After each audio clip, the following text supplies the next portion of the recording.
When you sit on a bench in Main Mall Gaborone, you will see many things. Two girls in matching tops holding hands, their faces turned to each other to trade girlish whispers. A woman bowing down to hand her grandchild a juice box, his face glistening under 6 layers of Vaseline. A stall occupied by an unoccupied woman, her wares hanging on the wires beneath her shade.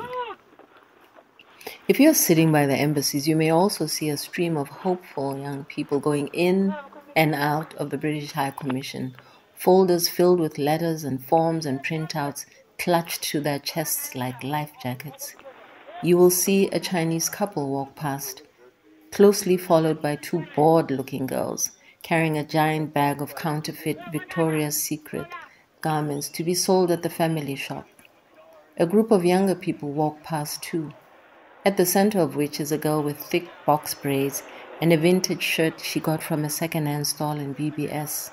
She'll speak extra loud and look above everybody's gaze, her chubby gay friend echoing all her frustrations about chommies who don't roll.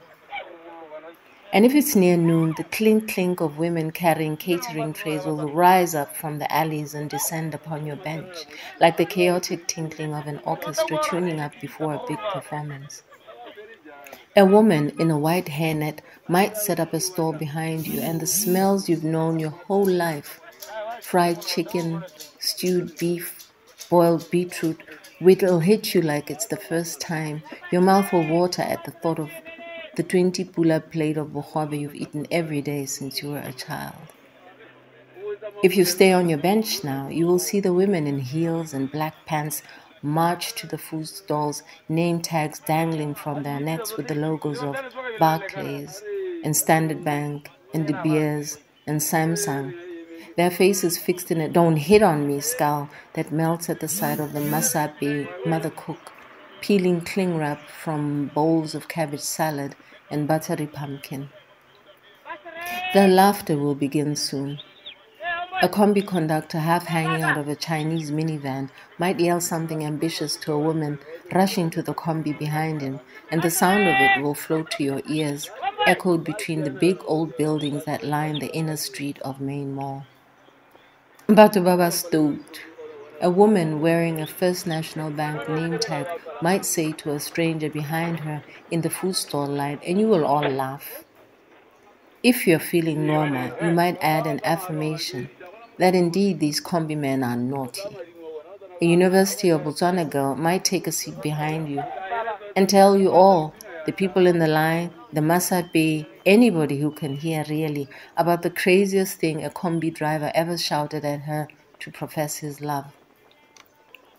Between your laughter and the clink-clank of the catering trays and the click-clack of heels on the cement-paved ground and the beep-beep of minivans rushing to the bus stop and the hey wena of grandmothers calling after little boys and the khe of people biting into too hot chicken and the ijoma of girls in matching tops gossiping and the ting-ting of clothes hanging off wires bouncing into each other and the heyway of young people who just got their visas and aish of the combi conductors who just saw a beautiful woman and the hey of security guards play fighting on the sidewalk and the auma of people asking for a little more meat from the masapi.